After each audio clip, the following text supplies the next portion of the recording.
Good morning, नमस्कार। आप सभी का ग्रेविटी पॉइंट में स्वागत है। मैं सुरेश धरदुबे भूगोल की प्रैक्टिस श्रृंखला के देखा जाए तो यह जो एपिसोड है इसमें विशेष तौर पर हम लोग भारत के भूगोल के तहत ही पर्यावरण एवं पारिस्थितिकी से संबंधित प्रश्नों पर विशेष डिस्कशन करेंगे। यह प्रैक्टिस श्रृंखला विशेष तौर पर टीजीटी, पीजीटी, यूजीसी एवं असिस्टेंट प्रोफेसर 2023 को ध्यान में रख करके तैयार की गई है। चैनल को सब्सक्राइब, लाइक एवं शेयर करने के लिए आप सभी का धन्यवाद। यदि आपने अभी तक चैनल को सब्सक्राइब नहीं किया तो चैनल को सब्सक्राइब करें, लाइक करें एवं प्रमोट करें, जिससे बेहतर वीडियो आप लोगों तक सबसे पहले पहुंच सके। प्रत्येक वीडियो का पीडीएफ मटेरियल टेलीग्राम चैनल पर अवेलेबल है, आप वहां से डाउनलोड कर सकते हैं। आज का जो प्रश्न है इसमें विशेष तौर पर हम लोग जो पर्यावरण एवं पारिस्थितिकी से संबंध रखने वाले और भारत के परिप्रेक्ष्य में हैं उन प्रश्नों को हम लोग देखेंगे। इसके अलावा इसमें अन्य प्रश्न भी हैं, उनको भी देखा जाएगा। यहाँ पर जो सबसे पहला प्रश्न है यह मृदा से संबंधित है। मृदा वर्गीकरण की योजना को प्रस्तुत करने के लिए जाने जाते हैं। तो इस पर हम लोग कल डिस्कशन किए थे कि मारबत का जो मृदा वर्गीकरण है जिसमें हमने कहा था कि 3 पार्ट था। एक था पेडल फर, एक है पेडोकल और एक है कह सकते हैं अमंडलीय मृदा। तो उस मृदा के बारे में कल हम लोग डिटेल में डिस्कशन किए थे, इसलिए इसका प्रॉपर आंसर जो हो जाएगा सी हो जाएगा। इस पर और डिस्कशन करने की विशेष आवश्यकता भी है नहीं। अगले प्रश्न पर चलते हैं। अगला प्रश्न है निम्नलिखित में से कौन सी मृदा अपरदन की प्रक्रिया को तीव्र करता है। यहाँ पर पूछ रहा है मृदा अपरदन की जो दर है इसे कौन तीव्र करता है। तो यहाँ पर अगर समोच्च रेखीय कृषि करते हैं तो क्या इससे मृदा अपरदन की दर बढ़ती है? नहीं। अगर समोच्च रेखीय कृषि करते हैं तो इससे मृदा अपरदन की दर घटती है, तो यह भी आंसर नहीं होगा। सस्य आवर्तन का तात्पर्य होता है फसल चक्रीकरण। तो जब आप फसल चक्रण करते हैं तो उससे अपरदन की प्रक्रिया बढ़ती नहीं बल्कि अपरदन की प्रक्रिया घटती है। मिश्रित कृषि करते हैं तो इससे भी मृदा अपरदन बढ़ता नहीं बल्कि मृदा अपरदन घटता है। लेकिन यदि ढलान कृषि करते हैं अर्थात ढाल के अनुरूप कृषि करते हैं तो ऐसे में मृदा का कटाव अधिक होता है, इसलिए हमारा आंसर हो जाएगा डी। क्या हो जाएगा? डी। और इस पर विशेष डिस्कशन तो हम लोग जब एग्रीकल्चर टॉपिक को पढ़ेंगे तो वहां पर किया जाएगा। अगले प्रश्न पर आते हैं। अगला प्रश्न है निम्नलिखित में से किसने मृदा निर्माण के कारकों से संबंधित समीकरण को प्रस्तुत किया है। तो यहाँ पर मृदा जो निर्माण के कारक से संबंधित समीकरण है इसको प्रस्तुत करने का जो श्रेय जाता है, अगर हम देखें यहाँ पे हम कह सकते हैं एच जेन्नी है। कौन है? एच जेन्नी। एच जेन्नी को श्रेय जाता है। इन्होंने ही मृदा निर्माणकारी कारकों से संबंधित सूत्र को या समीकरण को प्रस्तुत किया था। अगले प्रश्न पर चलते हैं। अच्छा, अगर हम बात करें मृदा का जो वर्गीकरण है, एक तो मारबत का हो गया, एक भारतीय मृदा का वर्गीकरण है। तो जो भारतीय मृदा है उसमें 8 प्रमुख हैं और 27 गौण हैं। अगर हम अमेरिकन की बात करें तो वहाँ पर जो 7th अप्रोक्सीमेशन था यूएस, उसमें हम लोग कितने गण की बात किए थे? तो उसमें 11 गण आते हैं। इन तथ्यों को बार बार रिवाइज करिएगा। भारत में 8 जो हैं यह प्रमुख हैं और 27 उप प्रमुख हैं। तो हम कह सकते हैं यह भारतीय मृदा के प्रकार हैं, इसको भी ध्यान रखिएगा। और यूएस के अनुसार कितने हैं? तो 11 गण हैं। अगले प्रश्न पर चलते हैं। अगला प्रश्न है एशिया में मैंग्रोव वनों का अधिकतर सांद्रण पाया जाता है। और विशेष करके जब हम लोग कह सकते हैं वन पर चर्चा करेंगे कि जो वानिकी रिपोर्ट है, वानिकी रिपोर्ट 2021 की जो आई है उसमें क्या रिपोर्ट है उसकी चर्चा तो हम एक अलग एपिसोड में करेंगे, वहाँ पर मैंग्रोव पर हम विशेष चर्चा करेंगे। लेकिन फिर भी यहाँ पर अगर हम बात करें कि सर्वाधिक जो मैंग्रोव वनस्पतियाँ पाई जाती हैं ये भारत में ही पाई जाती हैं। कहाँ पाई जाती हैं? भारत में पाई जाती हैं। और भारत में भी सबसे ज़्यादा कहाँ पाई जाती हैं? तो वेस्ट बंगाल में सबसे ज़्यादा वनस्पतियाँ पाई जाती हैं। कहाँ पाई जाती हैं? वेस्ट बंगाल में मैंग्रोव वनस्पतियाँ सबसे ज़्यादा होती हैं। उसके पश्चात कहाँ होती हैं?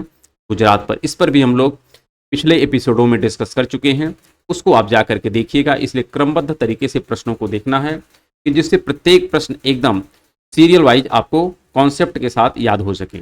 अगले प्रश्न पर चलते हैं। अगला प्रश्न है ऊंचाई पर पाए जाने वाले उष्ण घास के मैदान जहाँ थीरिया एक प्रकार की कह सकते हैं जनजाति है, ग्रीष्म काल में प्रवास करते हैं, उसे क्या कहते हैं? तो उसे बुग्याल कहते हैं। क्या कहते हैं? बुग्याल। और इसी को पयार भी कहते हैं। क्या कहते हैं? पयार। तो बुग्याल और पयार एक घास के मैदान है और ये कहाँ पाए जाते हैं? तो उत्तराखंड में। कहाँ पाए जाते हैं? उत्तराखंड में। उत्तराखंड में जो बुग्याल और पयार है यह एक प्रकार से उष्णकटिबंधीय घास के मैदान हैं।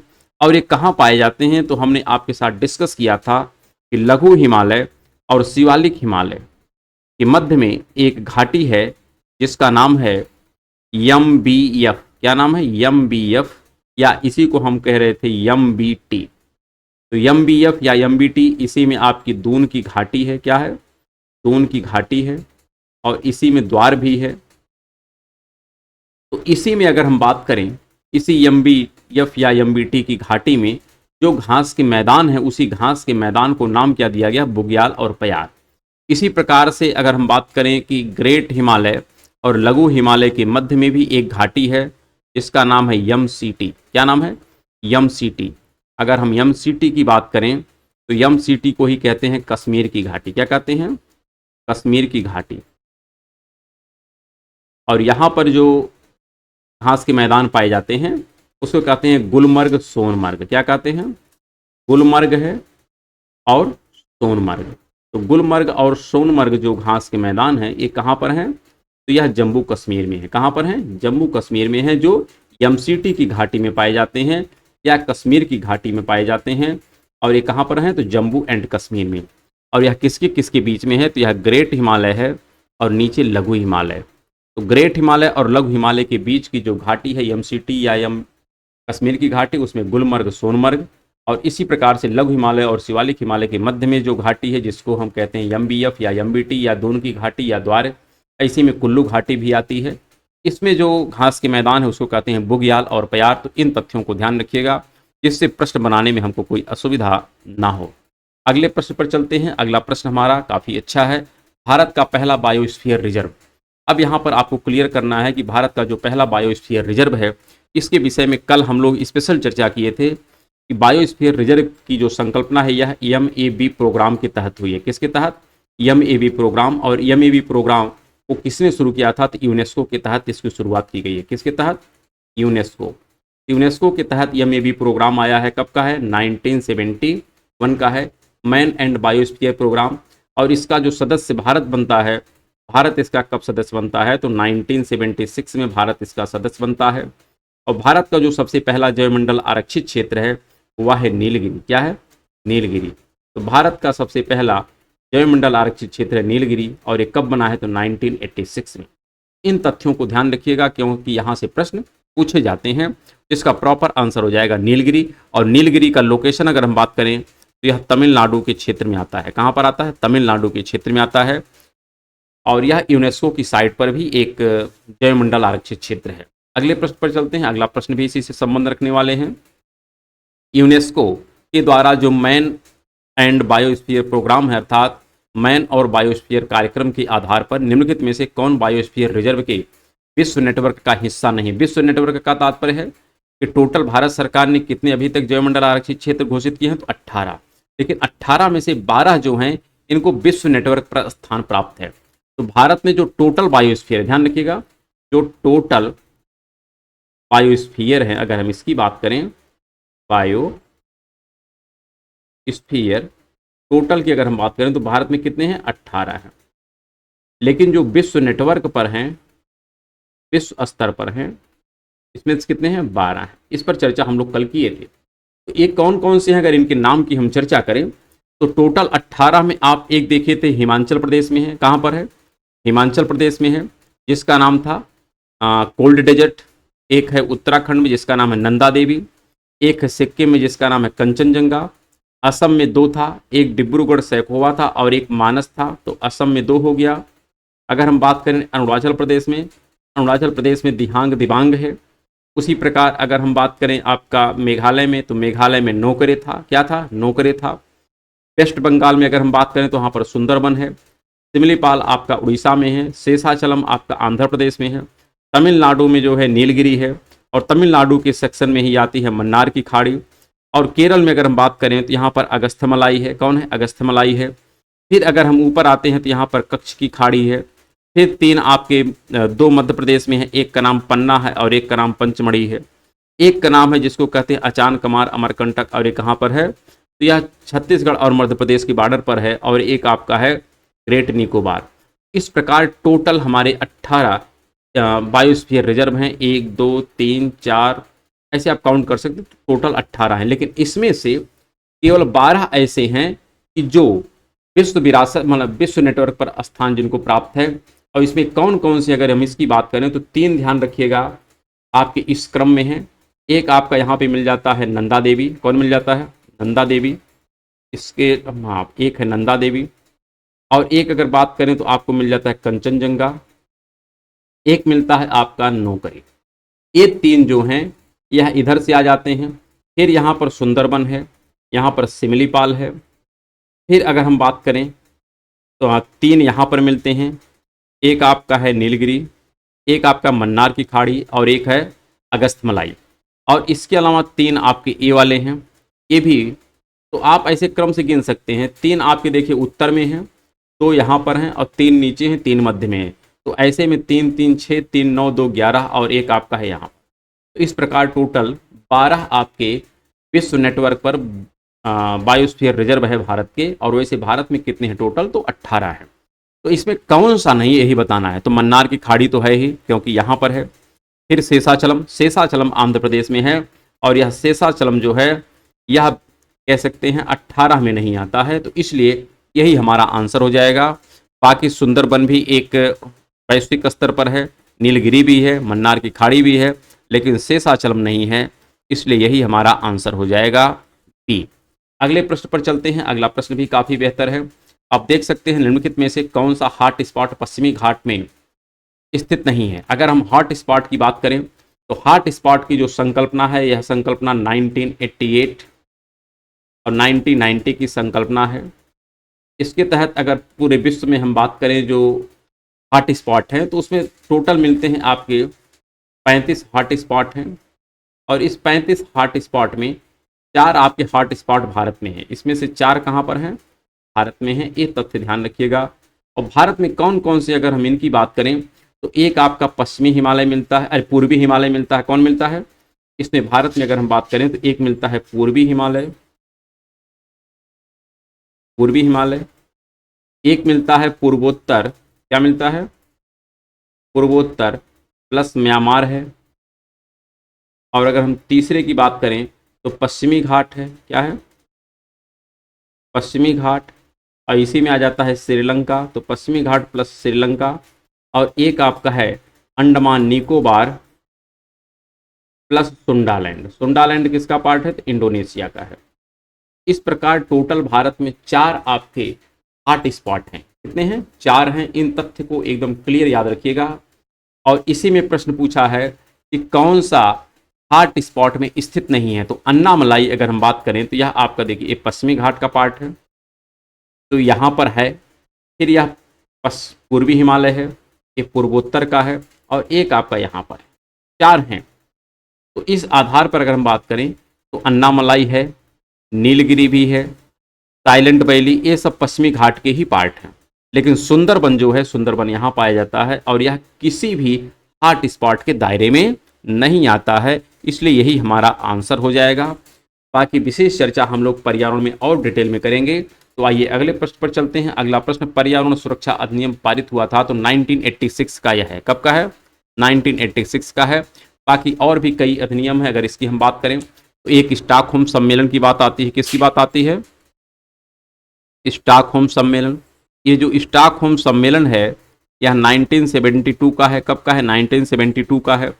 इसी प्रकार अगर हम मॉन्ट्रियल की बात करें, किसकी बात करें, मॉन्ट्रियल की, तो मॉन्ट्रियल भी 1987 का है। इसी प्रकार अगर क्योटो की बात करें, किसकी बात करें, क्योटो की, तो क्योटो आपका 1997 का है। तो ऐसे बहुत सारे सम्मेलन हैं जिसकी चर्चा हम लोगों को करनी है कालांतर में, लेकिन जब हम लोग पहुंचेंगे पर्यावरण स्पेशल तो वहां पर इसका डिस्कशन किया जाएगा। बाकी डिस्कशन हम लोग कालक्रम में करते रहेंगे। अगला यहाँ पर प्रश्न है, राष्ट्रीय उद्यान है और राज्य है, इन दोनों को मिलान करना है। कौन सा राष्ट्रीय उद्यान किस राज्य से संबंध रखता है, तो प्रश्न इस पर पूछे जाते हैं। तो जितना हो सकता है प्रैक्टिस करने की आवश्यकता है। अगर हम देखें बांदीपुर, तो बांदीपुर जो है ये कहाँ पर, पहले दुधवा सब लोगों को पता होना चाहिए, कहाँ पर है, उत्तर प्रदेश में। यह उत्तर प्रदेश का एकमात्र राष्ट्रीय उद्यान है। उत्तर प्रदेश में केवल एक ही राष्ट्रीय उद्यान है, बाकी उत्तर प्रदेश में 4 टाइगर रिजर्व हैं। सिमलीपाल कहाँ है, हम लोग बार बार अभी पढ़े हैं कि सिमलीपाल एक आपका बायोस्फीयर रिजर्व है। ये कहाँ पर है, उड़ीसा में। फिर हमने देखा सरिस्का, सरिस्का कहाँ पर है, राजस्थान में है। और जो बांदीपुर है ये कहाँ पर है, कर्नाटक में। तो आप इनको मिलान कर सकते हैं और जब मिलान करेंगे तो जो आपका आंसर आ जाएगा ये हो जाएगा 3421। क्या 3421, अर्थात हो जाएगा बी आंसर सही हो जाएगा। उत्तर प्रदेश में हमने कहा कि 4 टाइगर रिजर्व हैं। कितने टाइगर रिजर्व हैं, 4 हैं। अगर इनके नाम की हम चर्चा करें तो एक आपका है पीलीभीत, क्या है, पीलीभीत, पीलीभीत एक टाइगर रिजर्व है। फिर यहाँ पर अगर हम बात करें दुधवा, दुधवा चूंकि नेशनल पार्क भी है और दुधवा एक टाइगर रिजर्व भी है। यहाँ पर है अमनगढ़, क्या है, अमनगढ़, ये भी एक टाइगर रिजर्व है। और एक हाल फिलहाल में आया है जहाँ मतलब अधिकांश सोर्सों में अभी आपको 3 ही मिलेगा, लेकिन लेटेस्ट जो अपडेट है एक और है, उसका नाम है रानीपुर। क्या नाम है, रानीपुर। यह कहाँ पर है, तो चित्रकूट में। कहाँ पर है, चित्रकूट में। इस प्रकार से उत्तर प्रदेश में टोटल 4 टाइगर रिजर्व वर्तमान में उपस्थित हैं। इस तथ्य को भी ध्यान रखिएगा। अगले प्रश्न पर चलते हैं। अगला प्रश्न है, निम्नलिखित में से किस राज्य में धूमिल तेंदुआ राष्ट्रीय उद्यान क्लाउडेड लेपर्ड नेशनल पार्क स्थित है? तो यह कहाँ पे है, त्रिपुरा में है। कहाँ पर है, त्रिपुरा में है। उत्तर प्रदेश में अभी आपने देखा तो दुधवा है, क्या है, दुधवा है। असम में अगर हम बात करें तो असम में 2 है, एक का नाम है मानस और एक का नाम है काजीरंगा। क्या नाम है, तो मानस और काजीरंगा जो है ये कहाँ पर है, असम में है। अगर हम मिजोरम की बात करें तो मिजोरम में मिलता है मुरलेन। क्या मिलता है, मुरलेन। और त्रिपुरा में क्या है, क्लाउडेड लेपर्ड नेशनल पार्क। और इसी प्रकार अगर हम बात करें एक और है जिसको कहते हैं हिम तेंदुआ। क्या कहते हैं, हिम तेंदुआ। अगर हम हिम तेंदुआ की बात करें, ध्यान रखिएगा यहाँ पर जो तेंदुआ लिखा है एक क्लाउडेड लेपर्ड है, लेकिन हम जिसकी बात कर रहे हैं ये है हिम तेंदुआ। और हिम तेंदुआ कहाँ पाए जाते हैं, तो यह उत्तराखंड में पाए जाते हैं। कहाँ पाए जाते हैं, उत्तराखंड में। इस तथ्य को भी क्लियर रखिएगा कि हिम तेंदुआ का जो एक प्रकार से संरक्षण है वो कहाँ पर होता है, उत्तराखंड में होता है, जबकि क्लाउडेड लेपर्ड का कहाँ होता है, त्रिपुरा में होता है। और इसी के नाम पर एक राष्ट्रीय उद्यान भी है त्रिपुरा में। अगले प्रश्न पर चलते हैं। अगला प्रश्न भी काफ़ी अच्छा है, आप देख सकते हैं लिखा है, एक तरफ है जैव आरक्षित क्षेत्र अर्थात हमारे बायोस्फीयर रिजर्व और एक तरफ है राज्य, फिर मिलान करना है। अगस्थमलाई, अगस्थमलाई हम लोग बार बार पढ़ चुके हैं, कहाँ पर है, केरल में है। फिर हम बात करें डिब्रूगढ़ सैखोवा तो असम में है। कहाँ पर है, असम में है, क्योंकि असम में 2 ही है, डिब्रूगढ़ सैखोवा और मानस। अगर दिहांग और दिबांग की बात करें तो अरुणाचल प्रदेश में है। नौकरी कहाँ पर है, मेघालय में है। अब इस प्रकार से आप मिलान करेंगे तो 3412, क्या 3412 अर्थात डी आंसर हमारा सही हो जाएगा। अगले प्रश्न पर चलते हैं। अगला प्रश्न भी काफ़ी अच्छा है। यहाँ पर लिखा है, निम्नलिखित में से कौन सा जैव विविधता की मुख्य जगह नहीं, अर्थात जहाँ पर काफ़ी ज़्यादा बायोडाइवर्सिटी होती है। जैव विविधता का तात्पर्य होता है बायोडाइवर्सिटी क्षेत्र, जहाँ की बायोडाइवर्सिटी काफ़ी ज़्यादा है। तो जो हॉट स्पॉट वाले क्षेत्र होते हैं इनकी बायोडाइवर्सिटी काफ़ी ज़्यादा होती है, इस तथ्य को ध्यान रखिएगा। और इस आधार पर अगर देखा जाए, पूर्वी हिमालय भी एक हमारा हॉट स्पॉट है और भारत म्यांमार भी एक हॉट स्पॉट है, पश्चिमी घाट भी एक हॉट स्पॉट है। तो यहाँ बायोडाइवर्सिटी का जो संबंध है एक खास करके किससे है, हॉट स्पॉट से। किससे है, हॉट स्पॉट, क्योंकि जो हॉट स्पॉट होते हैं या इसकी जैव विविधता काफ़ी ज़्यादा होती है। तो इस आधार पर देखा जाए, पूछ रहा है मुख्य जगह नहीं है, तो हॉट स्पॉट में हमारे पूर्वी हिमालय भी हैं और पूर्वोत्तर प्लस म्यांमार भी है, पश्चिमी घाट भी है, लेकिन पूर्वी घाट नहीं है। पूर्वी घाट की बजाय हम क्या कहते हैं, अंडमान निकोबार और सुंडालैंड है। तो इस आधार पर पूर्वी घाट की जैव विविधता अन्य क्षेत्रों की तुलना में कम है, इसलिए यही हमारा प्रॉपर आंसर हो जाएगा। अगले प्रश्न पर चलते हैं। अगला प्रश्न है, भारत का राष्ट्रीय जैविक उद्यान स्थित है। पूरी तरीके से फैक्चुअल इंफॉर्मेशन है, आप इसको याद करिएगा। और इस प्रकार से बहुत सी संस्थाएं हैं और उसके मुख्यालय हैं, उस पर चर्चाएं हम लोग अलग से एक एपिसोड में कर लेंगे। आइए अगले प्रश्न पर चलते हैं। अगला प्रश्न है, भारत सरकार द्वारा 1980 में पारित वन संरक्षण अधिनियम का मुख्य उद्देश्य क्या था? तो मुख्य उद्देश्य है इमारती लकड़ी की उपलब्धि सुनिश्चित करना, ये सब नहीं है, बल्कि निर्वनीकरण पर नियंत्रण करना है। क्या मुख्य उद्देश्य है? निर्वनीकरण पर नियंत्रण स्थापित करने के लिए ही भारत सरकार ने 1980 में वन संरक्षण अधिनियम पारित किया था। अगला प्रश्न यहाँ पर लिखा है, एक तरफ कार्यक्रम है और एक तरफ तिथि है, इसमें बताना है कि कौन सी तिथि सुमेलित नहीं है या कौन सा विकल्प सुमेलित नहीं है। विश्व पर्यावरण दिवस प्रत्येक बच्चा जानता होगा कि 5 जून को मनाया जाता है, ये तथ्य सही है। फिर पृथ्वी दिवस सभी लोग जानते हैं, यह आपका 22 अप्रैल को मनाया जाता है।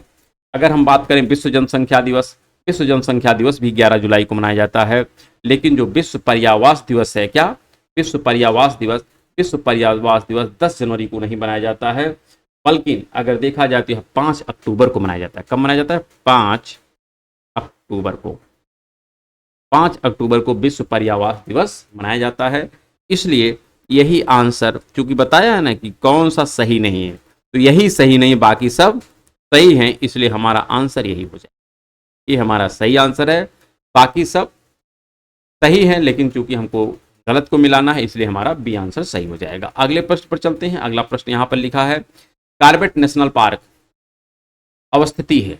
अगर हम कॉर्बेट नेशनल पार्क के विषय में चर्चा करें तो इसके विषय में हम एक अलग एपिसोड में पहले ही डिस्कस कर चुके हैं, लेकिन फिर भी भारत का जो सबसे पहला राष्ट्रीय उद्यान है, क्या भारत का जो सबसे पहला राष्ट्रीय उद्यान है, भारत का प्रथम राष्ट्रीय उद्यान की अगर हम बात करें तो वह यही है राष्ट्रीय उद्यान, और इसका प्रारंभिक जो नाम था वो था हैली राष्ट्रीय उद्यान। क्या नाम था? हैली राष्ट्रीय उद्यान। इसे आप ध्यान रखिएगा। और यही कालांतर में नाम बदल करके क्या रख दिया गया, इसको कहा गया कॉर्बेट नेशनल पार्क। और ये कब इसकी स्थापना की गई थी? तो 1936 में। यह भारत का सबसे पहला राष्ट्रीय उद्यान है। इस तथ्य को क्लियर रखिएगा, इसमें किसी प्रकार का कोई डाउट नहीं होना चाहिए। प्रारंभिक नाम क्या था? Hailey National Park. वर्तमान में इसका नाम है कॉर्बेट नेशनल पार्क। और ये कहाँ पर है? यह उत्तराखंड में है। कहाँ पर है? उत्तराखंड में है। और उत्तराखंड का ही जो नाम है उसे कहते हैं उत्तरांचल। क्या कहते हैं? उत्तरांचल में। तो इसलिए इसका आंसर हो जाएगा सी।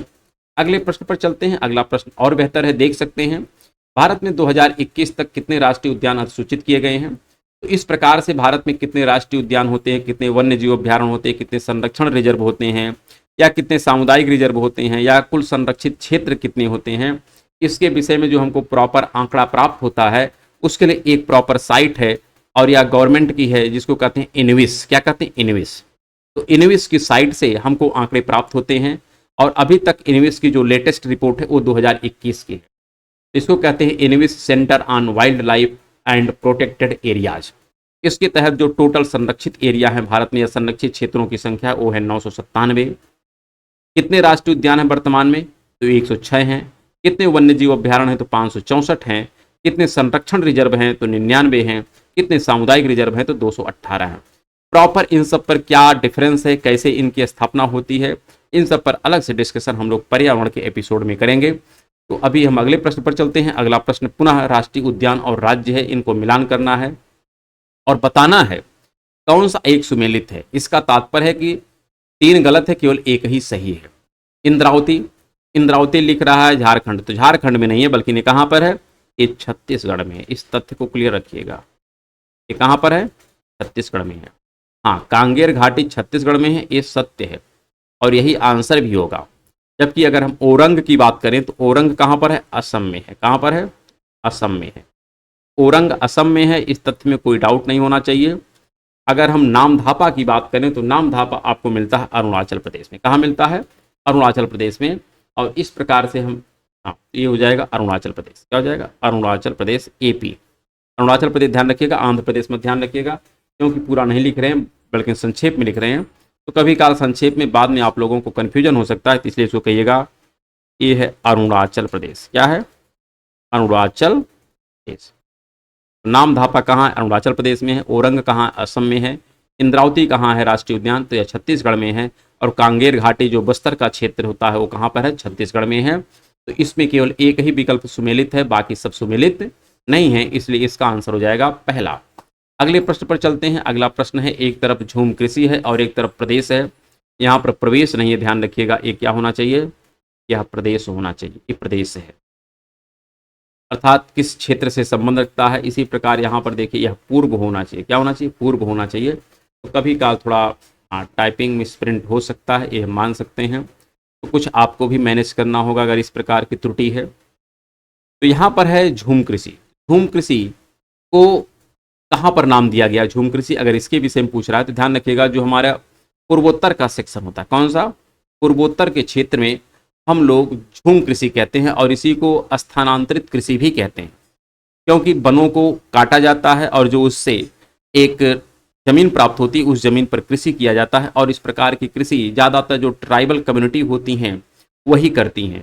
तो जो पूर्वोत्तर भारत की ट्राइबल कम्युनिटी होती हैं वे लोग इस प्रकार की स्थानांतरणशील कृषि को, इसी को हम कहते हैं स्थानांतरणशील कृषि। ध्यान रखिएगा, क्या कहते हैं? स्थानांतरणशील कृषि। इस स्थानांतरणशील कृषि को हम लोग पूर्वोत्तर में क्या कहते हैं, तो झूम कृषि कहते हैं। क्या कहते हैं? झूम कृषि कहते हैं। अगर हम बात करें कुमारी, तो कुमारी जो नाम इनका दिया जाता है पश्चिमी घाट में दिया जाता है। कहाँ दिया जाता है? पश्चिमी घाट में दिया जाता है। इसी प्रकार अगर हम वन्ना की बात करें तो वन्ना जो है दक्षिण पूर्व राजस्थान में है। कहाँ पर? दक्षिण पूर्व राजस्थान में है। कोडू जो है यह आंध्र प्रदेश में। अर्थात इस प्रकार से अगर स्थानांतरणशील कृषि की जाती है तो आंध्र प्रदेश में क्या कहते हैं? पोडू कहते हैं। ध्यान रखिएगा, इसके तहत क्या करते हैं? जंगलों को लोग जला देते हैं और जमीन प्राप्त होती है उस पर कृषि करते हैं। यह जनजातीय क्षेत्रों के द्वारा या जनजातीय के द्वारा किया जाता है। अगला प्रश्न यहाँ पर है कजरी। कजरी का यहाँ पर फुल फॉर्म पूछा है कि कजरी का क्या फुल फॉर्म होता है। तो ध्यान रखिएगा, इसका पूरा नाम है central arid zone research institute. इसका आंसर हो जाएगा सी। क्या हो जाएगा? सी। और अगला जो प्रश्न है ये भी काफी अच्छा है। एक तरफ पक्षी विहार या वन्य जंतु विहार है और दूसरी तरफ प्रदेश है। आपको मिलान करना है कि कौन किस राज्य में स्थित है। यहाँ पर केवलादेव जो खाना पक्षी विहार है ये कहाँ पर है? तो ये राजस्थान में। कहाँ पर है? और वैसे नंदा देवी कहाँ पर है? उत्तराखंड में है। आपको जो एग्जैक्ट मिलता है पहले उसे मिला लिया करिए, बाकी शेष ऑटोमेटिक मिल जाएंगे। जैसे बांदीपुर पर हम डिस्कशन कर चुके हैं तो कहाँ है? कर्नाटक में है। इसी प्रकार सुल्तानपुर जो है कहाँ पर? हरियाणा में है। एक केवलादेव कहाँ पर है? तो यह राजस्थान में है। और इनको मैच कर लो, तो मैच करने के पश्चात क्या मिलता है?